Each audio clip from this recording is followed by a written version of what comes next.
we're sitting here, George, and we're talking about a concert in front of thousands of people. Yes. After the year we've had, how strange does this feel? It's kind of strange, but it's also really exciting, because, I think for me, although I've done a lot of stuff online over the last year, I've been sort of engaging with fans online. I'm an in-person person. I'm not fit for the internet. I need to be seen. So really the best place for that is a live show, and it's what I enjoy doing, and I didn't realise how much I'd missed it. So it's going to be really exciting after this year to see what it feels like to be back on stage, to be in charge of that. It's quite a nice responsibility, so I'm very excited about it. There's such a lot of expectation and weight over these concerts. Yours here is going to be one of the first big ones post June 21st, which is this big next stage of coming out of lockdown date. So many eyes will be on this concert. Do you feel that it's going to be more than a concert as a consequence of that? I think that, that sort of feeling when you walk on stage, it's going to be the first time I've experienced that, because this is a new moment. This isn't a regular gig. This isn't like just walking on stage at any gig. This is after a year or more of... we did do a live stream, but there was no people. So that's going to be the sort of really deciding factor. And I think, listen, when we play live, there's always so much love out there anyway.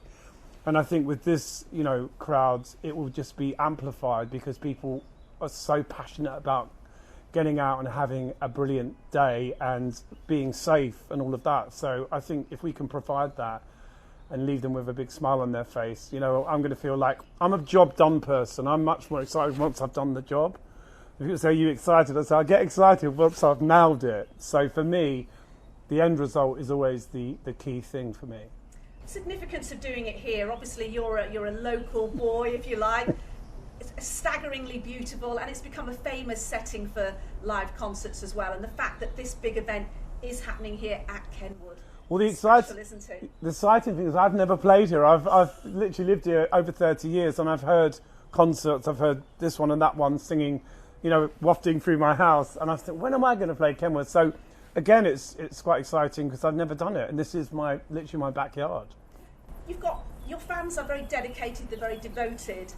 Have you felt over the past year, I want to do something for them, I want to give something to them, but I can't? Yeah, I think that, people want a different relationship with artists now. It's a new world. People have, they want more. They want more intimacy, actually. That's what, so it's quite an interesting challenge because it's the one thing that we haven't been able to do is to be intimate with other people. So I think music is a great step to, making that bridge. Do you know what I mean? I think that it's a nice gift, and as I say, entertaining people is what I do. It's my favourite thing to do. Talking about gifts, you've got your big 60 coming up, and this in a way is almost marking. It's just a few days after you turn 60. Yeah. How do you feel about that? Being 60? Yeah. Well, I was quite surprised when I got to 50. I was like, how did I get to 50? 50 seemed like such a big milestone because up until then, I hadn't thought about getting older. I'm not someone who worries about those things. I think your sort of inner spirit is what keeps you young. And the thing is, I get to do the thing I love every day. I get to be creative in whatever way I want to. So I consider myself to be one of the luckiest people ever anyway. And anything that adds to that, I think as I've got older, I've kind of, almost learned to appreciate it more, And I think the gift of this year for me is really falling back in love with music in a way that I haven't since I was about 16. It's been a real interesting year for me. Do you feel like you've got better with age? I actually think songwriting is a bit like grousing and bricklaying. The more you do it, the better you get. But I'm in an industry that tells you there's nothing new to say. Everybody thinks that you can't write another hit. And I as a songwriter, I think that's just the worst advice you could give creative people. There has to be new things all the time. And as a creative person, whether it's making art or fashion or music, you have to create it in order for people to say they don't like it. But it has to be done, so really it is a job. And one of the great things about this year is that I've literally been able to spend almost every day writing songs, creating music, and what I call it future nostalgia. because I believe that people don't often know what they want till you give it to them. You know, people say, well, I don't like that. And you say, well, have you listened to it? So for me as a writer, I think it's been a very exciting year. And I've kind of gone back to, you know, sort of attitude I had when I was 16, trying to remember what made me write things. Why did I sing about certain things? So my stuff is always very personal, you know. You've talked about releasing 60 songs to mark your 60th birthday. Is that 60 new songs? Yeah, I mean, I've got more than that. You know, I've been working, you know, on this project for the last 2 or 3 years. And, you know, people say, oh, 60 songs. I mean, you know, Bob Dylan has like 20, 30 songs on some albums, you know. So, I mean, and also it matters to whom it matters. If David Bowie released 60 songs, I would be the happiest person in the world. If it was one of my idols, you know, I'd be like, I'll sit and listen to it, you know, and enjoy every note. But people say, oh, it's a lot. Well, then don't listen if it's a lot. But it's not a problem for you to release 60 songs? No, I'm not going to do them all at once, but I'm sort of, you know, basically what I'm doing at the moment is defying all the sort of rules, like, you know, when it has to come out, do you have to announce it? Not necessarily. The video can come out before the song comes out. It's confusing for the fans, but it also keeps them excited and engaged. You're going to have an astonishing year, aren't you? You're playing here at Kenwood, you're turning 60, and then there's the film that is going to happen.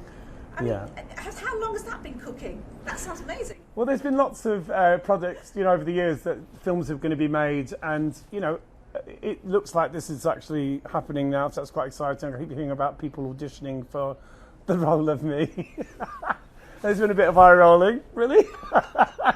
But, you know, at the end of the day, it's also, a movie is someone else's idea of who you are. So, and I'm not particularly fixated on the past. You know, I'm not really interested. That person was someone that, I sort of cartoonise that Boy George. I do a lot of art, you know, based around the old Boy George, because I see him as a bit of a cartoon character, and I see myself as someone who's far more developed as a human being, you know. Are you still Boy George? Well, you know, it's just a name. I did think about changing it years ago, but now it's too late. You know, I'm still a boy. You're still looking for someone to play you? They are looking for someone to play me, yeah. You must have some ideas. No, I just want someone good. I don't think it needs to be anyone in particular. I think it just has to be someone who is, you know, someone who can see through the sort of stereotypes of a person like me. You know, I'm gay, but that's not the only thing about me. So don't try and play me like a gay, because I'm a lot of things. You know, people think, oh, that's what I have to do. And I'm just hoping that it's not like that, that it's, you know, totally believable. Is it just going to be a warts and all film, the highs and the lows? Warts? Who's got warts? Metaphorically speaking. I think that, you know, I think I've always been truthful. I've never really, you know, my stuff has always been out in the open, you know, and, you know, that's neither a good thing or a bad thing. It just depends. But I've spent my life kind of oversharing. I've learned to sort of keep things a bit private as I've got older, and I don't necessarily tell everything to everybody, because not everybody deserves to know your innermost secrets. So I think when you're young, you just want to tell everybody everything about yourself, and I've become I don't share as much as I used to. Biopics are huge. We love them, don't we?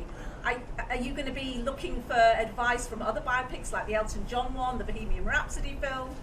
Well, I mean, you know, rock and roll music, there is certain things that, you know, connect us all, but we're all individuals. And I loved the Elton John film, and I loved Bohemian Rhapsody, you know, and I've always loved those sort of biopics, you know, and I never thought I'd have one made about me, so it's quite you know, it's quite amusing. And you're still in your 50s, you know, now. And that's a very young age for someone to be making a film about your life. Yeah. You're still around, you're still doing it, you're still in your 50s. Yeah. So quite an achievement for someone to be wanting to reflect your life on film already. Yeah, it's a massive compliment, you know, and you know, with these shows, we've had great sales. It's been really exciting.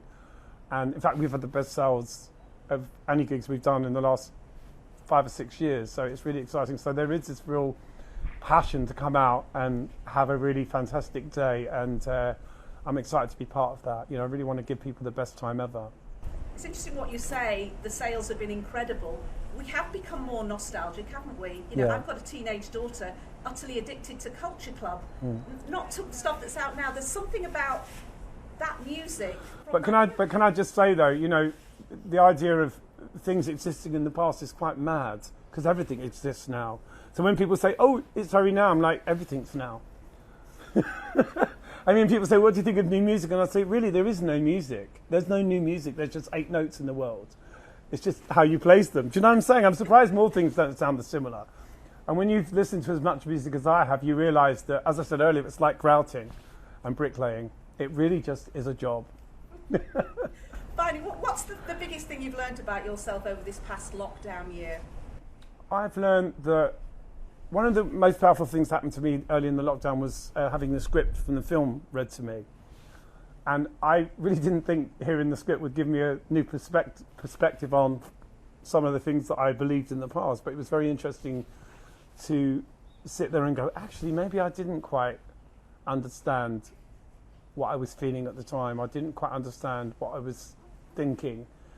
And that's the great thing about time. It gives you a chance to kind of look back and go, actually, I'm not that person anymore. There's definitely parts of me that is very similar, do you know what I mean? But I'm just a different person. So when I watch old interviews, I laugh and I think, oh my God, who does this person think he is? Like, it's kind of endearing in a way, you know? It's like, I watched an interview recently with Terry Wogan that was so fantastic.